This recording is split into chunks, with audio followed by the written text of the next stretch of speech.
On to the 5th. Paul O'Neill takes strike one. O'Neill has the game's only hit. A second inning single off Abbott. And so far, Abbott has been able to mix his pitches very well. He's changing speed. He's throwing one speed on the fastball, then he turns the fastball over. And he's using his changeup very effectively. And he's throwing a slider. So he's mixing speeds, and that's 4 different speeds that he's throwing. Speaking of that Mets-Cardinals series, St. Louis got back into it, winning 8-2 today at Shea behind Andy Benes. In Game 4 of that series tomorrow, it's Bobby Jones coming off that one-hit masterpiece that finished off the Giants against Darryl Kyle. It's LaRusso's intention, apparently, if this is a 7-game series, to do it the old way. The Whitey Ford, Bob Gibson, Sandy Koufax way. He'll use his ace in games 1, 4, and 7 on 3 days rest. We've got the early game tomorrow, Nagel against Garcia.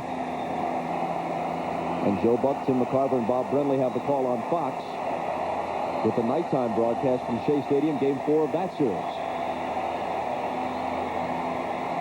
Here's Abbott's 1-2 pitch. Foul back.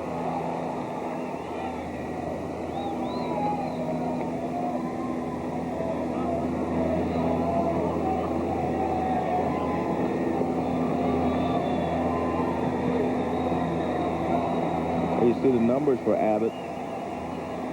He only struggled in the second inning. Other than that, he has been in control, complete control. And he fans O'Neill. That's his 3rd strikeout. When you have to look down at the changeup is when it fools you more. But he's been very effective. And the other thing about a changeup, you have to have great arm speed. It has to come out of your hand looking just like the fastball. And he uses great arm speed with his changeup. Soho with a drive toward the gap in left center field. Cameron on the run, and he gets one.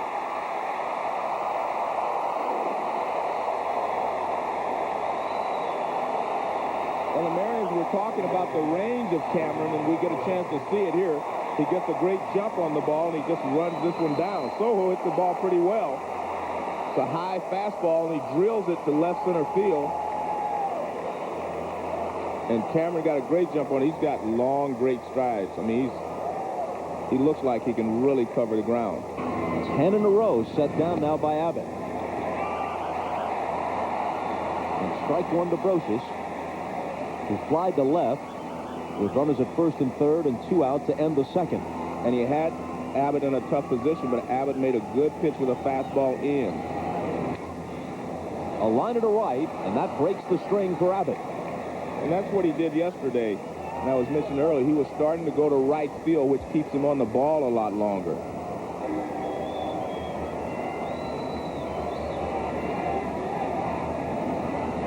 Now Block is struck out and lined to center. All one down and in. As you can hear in the background, the Burlington Northern is chugging down the track. He struck Knobloch out with a changeup the first time up, and then he got him with a sinker that Knobloch hit in the center field his second time up.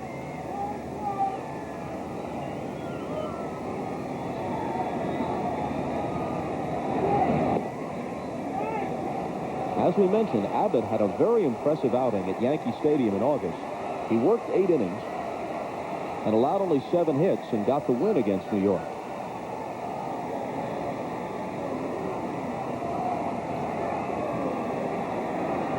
Lou Piniella was hoping that changeup combined with the sinker would have the Yankees off balance. By and large, that's been the case through 4 2/3. He misses high here and falls behind 3-0.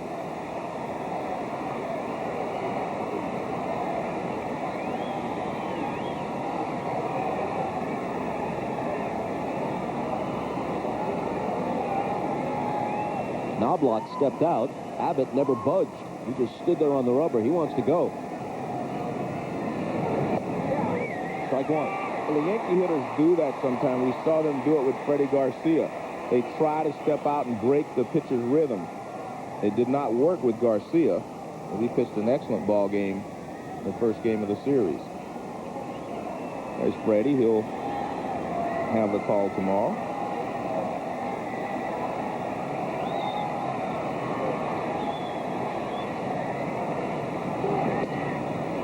And Knobloch draws a 2-out walk, which pushes Brocious into scoring position at second.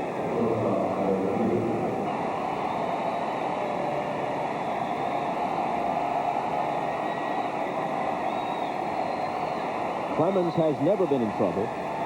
This is the second time Abbott has faced a jam. And ball 1 to Jeter.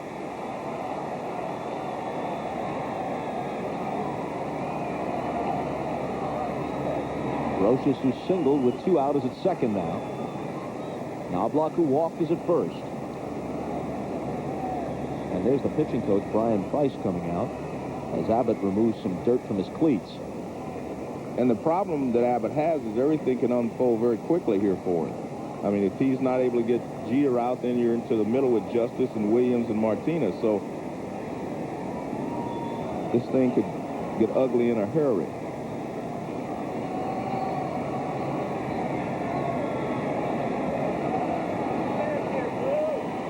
Well, we have a chance, and the plate umpire Wally Bell is headed out to try and break up the conference. And as usually happens, before the umpire can arrive and say, let's go, just then the manager or coach turns away as if it's a coincidence. NBC has a new hit on its hands this fall with Sunday's newest drama, Ed. Last week, 22 million people watched and found out why it's considered one of the season's best new series. That's Ed tomorrow night at 8, 7 Central, here on NBC. And Jeter lofts one to center. Cameron started in, now goes back to ball, really carrying it. He leaps and it's gone. That surprised everybody in the house, including Jeter.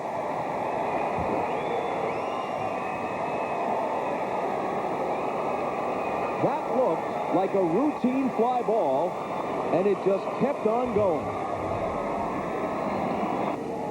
And the ball just kept carrying on him, and he couldn't get back to the wall fast enough to really brace himself for his maximum leap. And all this started with 2 outs, a single to right by Brocious, a walk to Knobloch, and Jeter puts him ahead.